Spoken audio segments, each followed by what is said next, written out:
So I want to try and read it in 24 hours. Yay! Basically, he tries to steal the spider off the vampire finds out and basically is like, fuck you. 1. Deal? Everyone always wants something, don't we?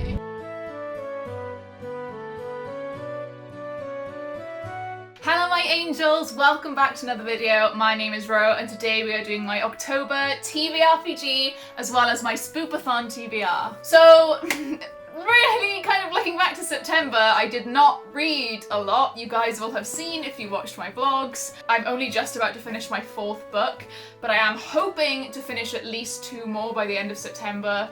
Fingers crossed, as of filming, this is a week before this video comes out, so you'll have to wait for my wrap up if you want to see what I actually read.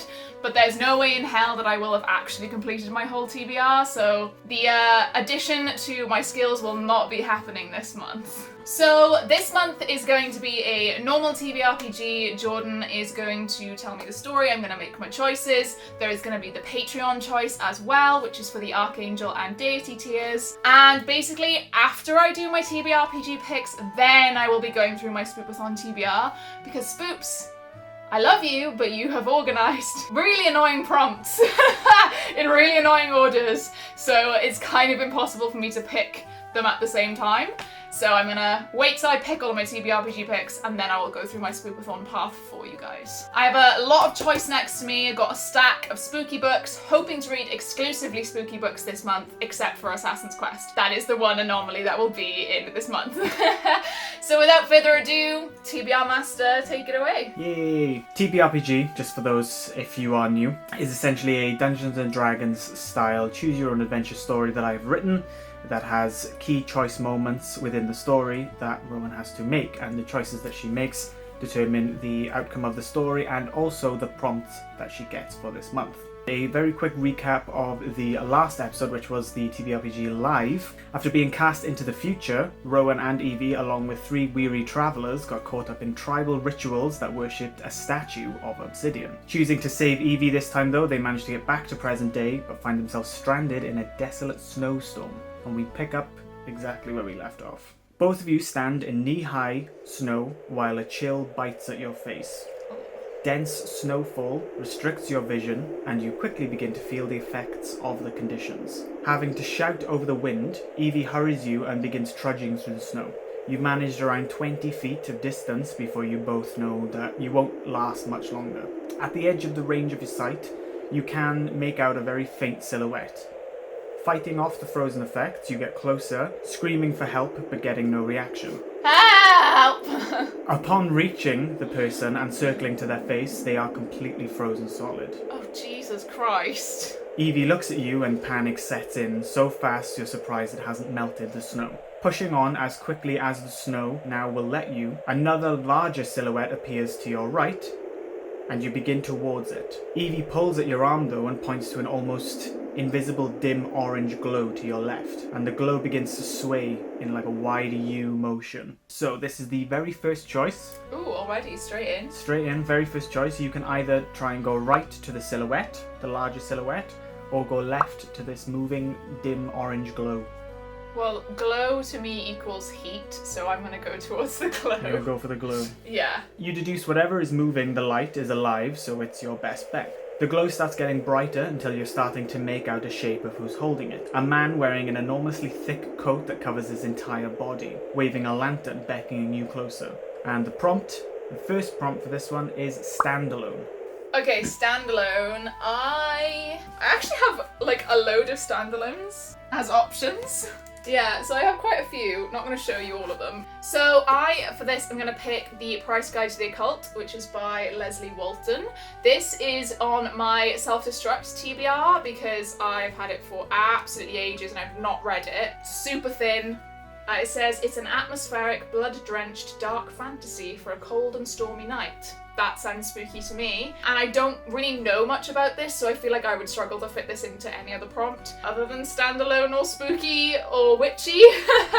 So, yeah, Price Guide to the Occult. Says on the back that basically The main character's a teenager, she just wants a normal life, but she's descendant of a witch who famously cursed her family. Basically, this book comes out, hence the name The Price Guide to the Occult, to cast any spell for the right price. Stuff requires a sacrifice. You know, it's that kind of book. I feel like it's going to be quite a quick and easy read. The font is bloody huge in this as well, so it shouldn't take me too long to read. Quite a nice little one to start me off for October, considering how badly September went.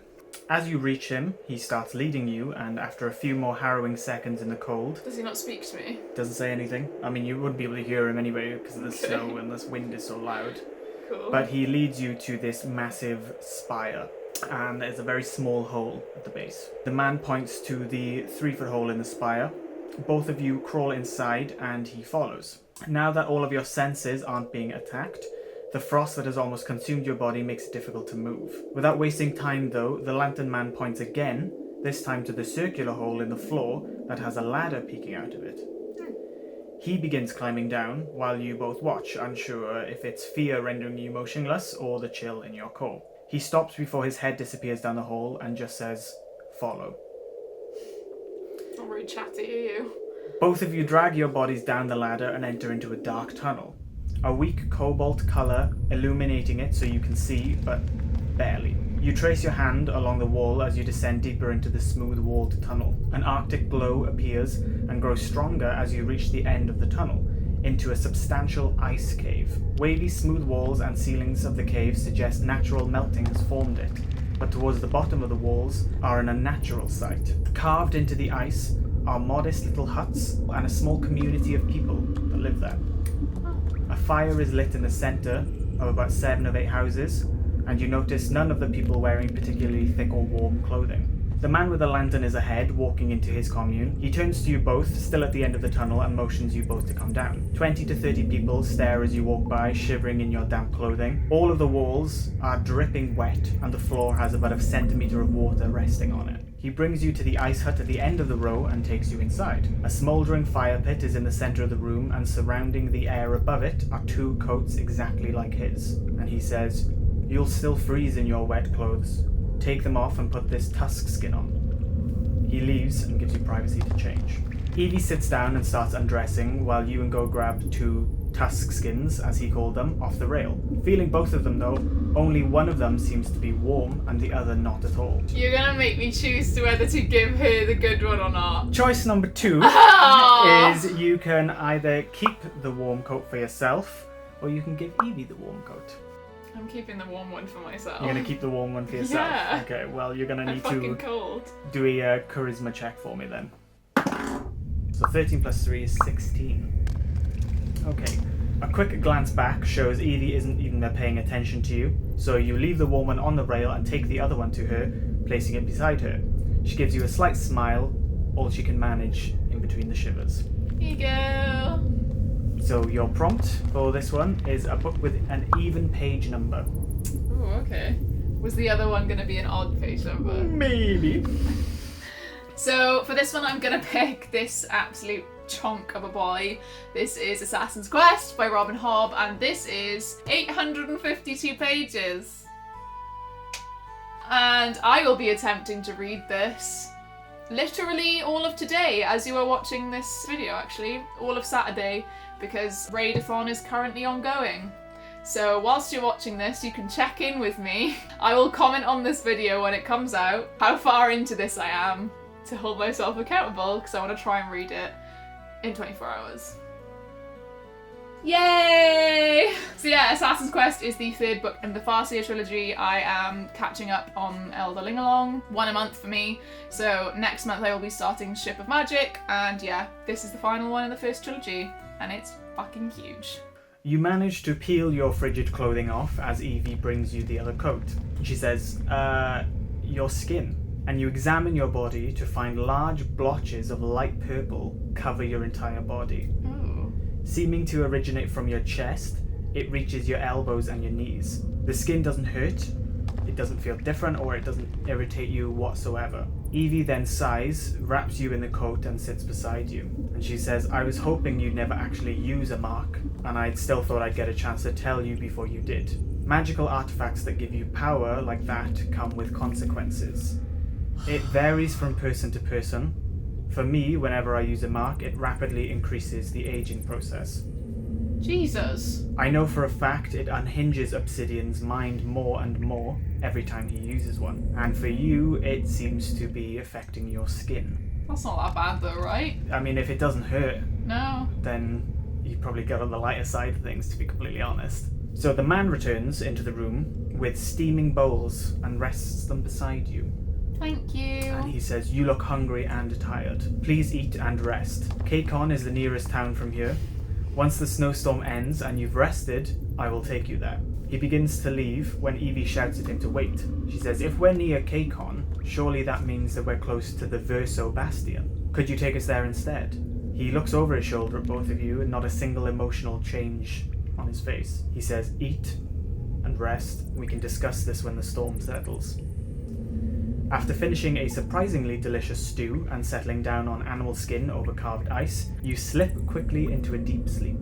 You awake, feeling strangely comfortable, despite sleeping on a bed of ice. Evie is already awake, it seems, and is back in her usual clothes. She points to the rail and your clothes are hanging, dry and clean. After dressing in your clothes again, it strikes you for the first time that the temperature in this cave isn't cold at all, but it's kind of room temperature. Regardless, you both leave the hut that you've grown fond of and meet with the Lantern Man waiting outside for you. He says, "I've taken many lost travellers to the Verso Bastion. I've taken none back from the Verso Bastion. I can't agree to take you further north, it is too dangerous. However, if you help me, I will make an exception. Deal?" Everyone always wants something, don't they? Choice number 3, deal or no deal. Hang on, I've got the banker on the phone. I turn to Evie, like, do you know the way to the Verso Bastion? Not from here. I wouldn't be able to, like, it's just a barren landscape up there. I wouldn't know any directions. I wouldn't know how to You get somehow knew where we were I and how know, close we were. I know though. it's close to Caicon, but I don't know how to get there. Useless. What do you want first? He's not going to tell you that. Oh, well, no then. No deal? No. Okay. Before you're even able to decline his offer, Evie steps in and accepts for both of you. Oh, for fuck's sake! She turns to you and says, "We need to get to the Verso Bastion, so please trust me on this." The man calls himself Adelaide, and while examining the opaque ice ceilings, tells you we need to leave immediately and will tell you the plan on the way. So the prompt for this one is a book published before 2010. Oh, damn! Assassin's Quest would have done well for that. Oh no! You're such a prick. Yeah! I know it's before 2010, but I'm going to see when it was. 2000. That works. Cirque du Freak! I am planning on reading all 12 Cirque du Freak books. They are tiny. I'm only putting one on my TBR though, because otherwise this whole TBR would be really fucking boring. So planning on reading all 12 of these on Audible because they're on the Audible Plus membership, and I listened to a sample, I thought it was really good. I have pretty much had this since I was about 10 years old, so these books are about 13 years old. Cirque du Freak, if you don't know or haven't heard of Darren Shan, where have you been when you were younger, if you were reading when you were younger, basically? He's done so many different, like, spooky series, and the author is called Darren Shan, and also the main character of this is called Darren Shan. He's written it as if the literal author of this book, like, that's what happened to him when he was a teenager. So basically, the synopsis of the first book is that this boy Darren Shan goes to a freak show. He accidentally gets given a flyer by someone, like, weird on the street dropping it, I think. I have not read this for over a decade, so this is me just trying to remember the plot. But also they made a film out of it, which had Josh Hutcherson in the film as well as John C. Reilly, is it? Yes, John C. Reilly is Lawton Crepsley, who is the vampire that turns Darren into a vampire. Basically, he tries to steal the spider off the vampire finds out and basically is like, fuck you. The spider bites his sister. It's a deadly spider. Crepsley goes, I will give her the antidote if you become my assistant, and makes him into a vampire. Later on in the series, he has to go through trials to become like a full-blooded vampire, stuff like that. There's quite a lot of like background big shit going on. There's a whole war between vampires and vampanese. It's really good. It's an absolute classic for me, and genuinely just wanted to reread them. I feel like I'm gonna blast through these, considering how short the audiobooks are gonna be as well, and me listening at like 2 times speed. I feel like I'm gonna try and do them all in like 24 hours or something like that. Try and do myself a challenge. We'll see how that goes. You guys will get that video if it happens. But yeah, I'm really, really excited to reread these. Adelaide takes you to the carved out house near the entrance to the cave. Inside are more coats and a display stand carved into the ice with many items that you don't recognize. He looks at your feet, rummages around the supplies, and throws you a pair of thick boots with a whittled bone attached to the bottom. After giving Evie a pair too, he starts putting on a pair of his own. He grabs a few things from the display and sets off to the entrance, and you both follow. Once you climb back up the ladder and peek out of the ice spire, it is like a totally different place. The sun shines unobstructed by anything, and all of the snow has already melted. You can see ice spires all around you that pierce the sky hundreds of feet in the air. So he turns to you and asks, "Can you skate, or do you need help?" And that is choice number 4. Do you think you'll be able to skate by yourself, or do you think you would need him to help you? I can skate.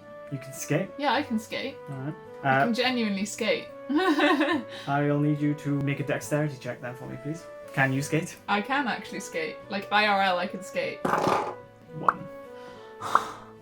This is actually really funny. I've written, "You talk big game." You talk a big game up about being able to skate, and he accepts what you say. He shoots off flawlessly, so you analyze what he does and set off trying to copy him. You get one really good stride in before clipping the skate and falling down. He turns back to you and hands you a rope and starts towing you along the ice. So the prompt for this choice is a new genre. Okay. Well, considering I'm trying to read spooky books, I do actually have a couple of horrors on the list. So for this, I'm going to pick Into the Drowning Deep by Myra Grant. This is a pen name for Shauna Maguire. She writes under Myra Grant when she writes horror.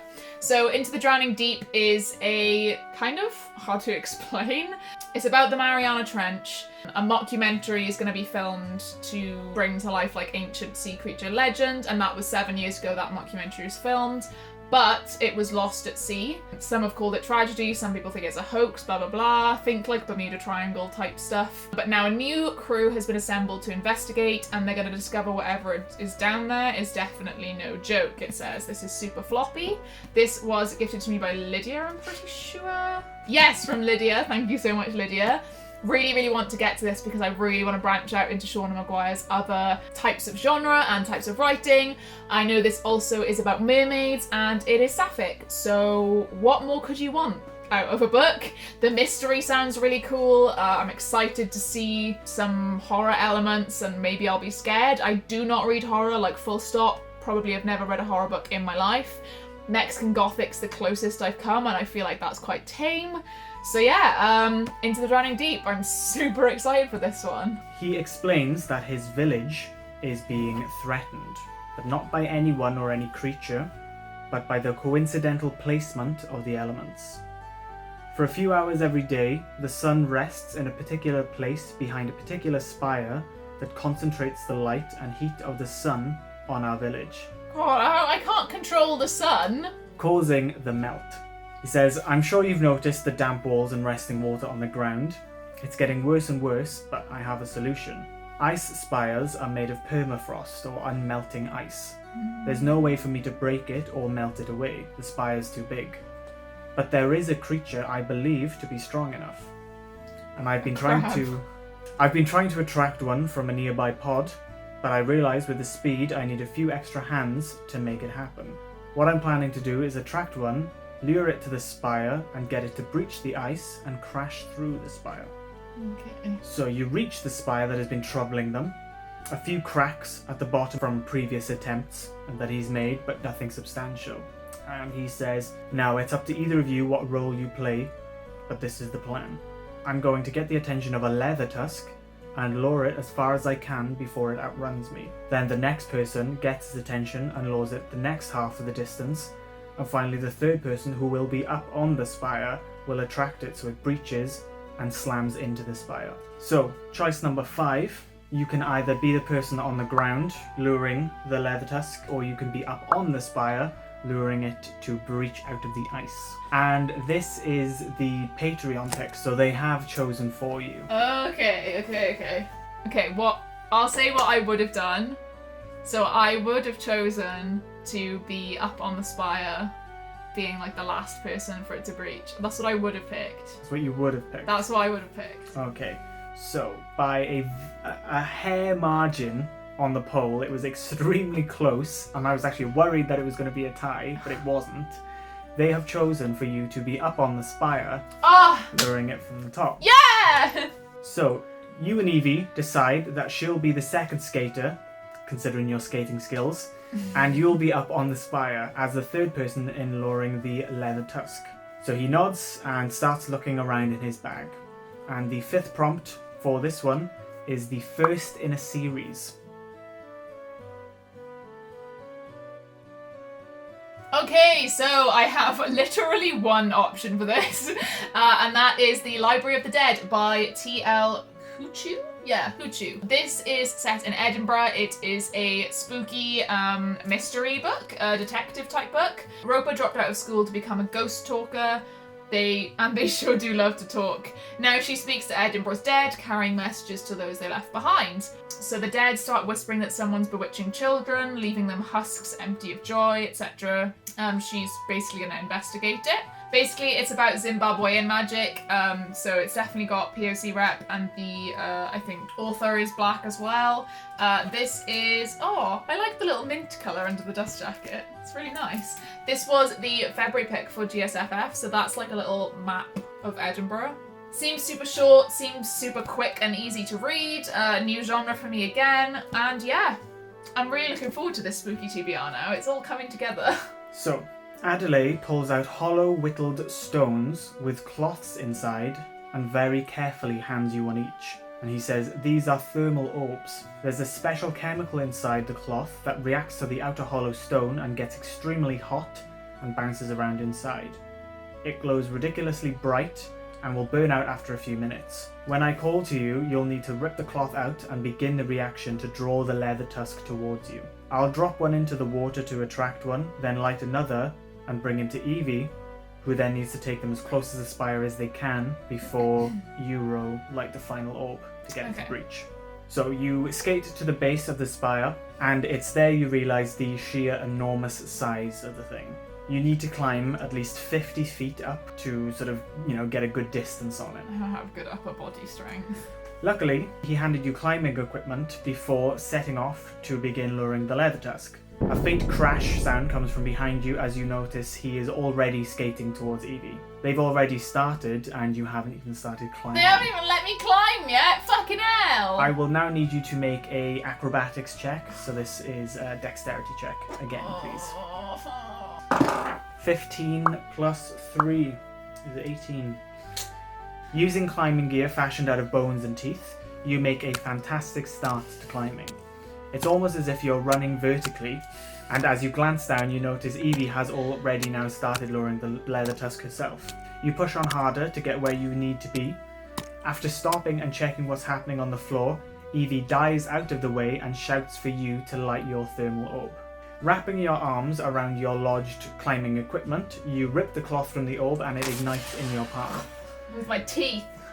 From this height, you can see the huge silhouette underneath the ice stop for a moment and then swim in the opposite direction. So you start waving the orb with as much movement as you can. The silhouette bolts back with ridiculous speeds and erupts through the ice, throwing massive chunks all over the place. You see the beast, a cylindrical body with large fins giving it skilled movement underwater. A pointy head that has 2 huge tusks that slightly bend from the bottom of their mouth. This leather tusk has its jaw wide open and clamps onto the spire beneath you. It's writhing as steam is emanating from its body when you hear the cracking of ice.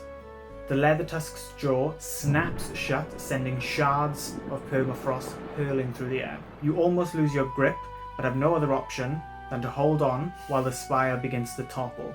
Yeah, this wasn't thought very well through, was it? The leather tusk has slithered back into the hole it breached from as the spire slowly tips over. It crashes into the ice, shaking all loose snow from all other spires as far as the eye can see.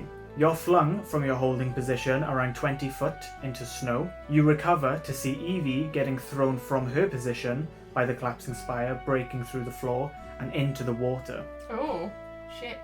After the ripples in the now broken up pieces of ice have calmed down enough, you run over to where Evie fell in. The water is pitch black, you can't see anything inside. Adelaide runs over to you as well and doesn't have a very confident look in his face. Looking back at the water, you see a very, very faint shade of red start to show. Following that, a few bubbles. Is she okay? Is she still alive? And this is the final choice number 6. You can either decide to dive in after her or not. God, for fuck's sake. Constantly having to make She's been through the wars, this girl, hasn't she? I know, I'm constantly having to bloody clean up after her. Is this a no? Well, I kind of have to. There's not really anything I can do without her. She's got more info than me, so I'm going to dive in after her. You're going to dive in after him. Okay. Yeah. So, I'll give you the prompt first for this one. The prompt is a dark cover, which surely most of your spooky books have dark covers. For dark cover, I am going to pick The Devil Makes 3 by Tori Bobolino. This came in the August Illumicrate box and it has nice sprayed edges.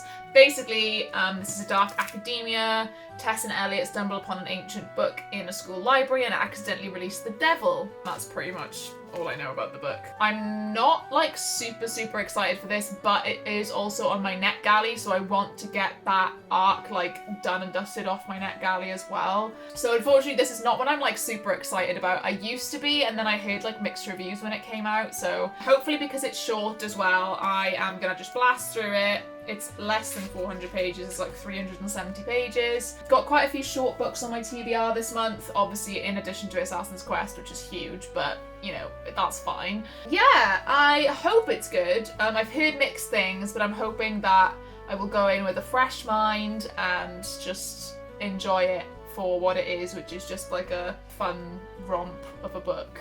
So yeah, that's my TBR done for October. You dive in after her without a second thought, apparently. Stinging... Yeah, it totally doesn't hesitate.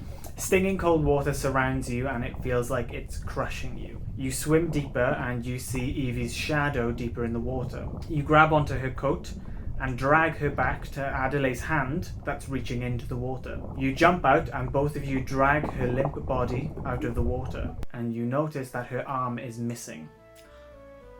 Adelaide feels for her pulse and confirms that she is still alive. He throws her over his shoulder and you both rush back to the cave. Her arm is missing? Her arm is clean What the off. fuck? A few days have passed since then, as you've been letting Evie recover from her injury. Adelaide and his family have been providing for you, and everyone in the village is very, very grateful towards you for saving them. I fucking hope so. She lost a fucking arm. He even offers you a permanent spot in their village, but you have to decline. No! As soon as Evie fully recovers, you will be off to the Verso Bastion. And that is the end of part 6. Jesus Christ. You are putting this girl through the absolute wars. So, just to quickly run through what my spoopathon path is going to be. So, the first room I'm getting out of in the haunted house is the Gifted to You room, and I'm picking Into the Drowning Deep for that. Like I said earlier, the lovely Lydia gifted this to me. The next room that I would go into would be Autumnal Cover. For that, I can use the Price Guide to the Occult. Look at those trees. If that's not autumnal, I don't know what is. Next, I'm going to go up to the 500 plus pages prompt room, and that will be obviously Assassin's Quest. It is far over 500 pages. The next one I am going to jump up to is Diverse Rep, and I'm going to pick the Library of the Dead, because obviously it has Zimbabwean representation. And then going up to Read It After Dark, I will be reading The Devil Makes 3 After Dark. In addition to this, obviously I have the Cirque du Freak book.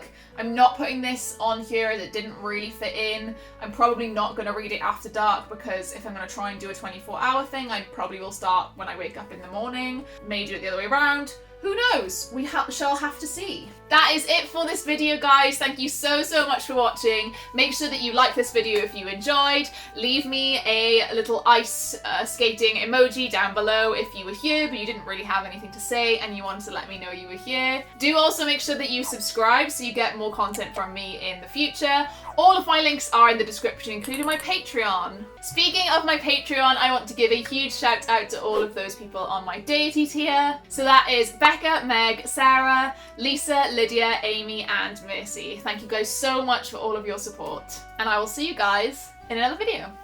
Bye!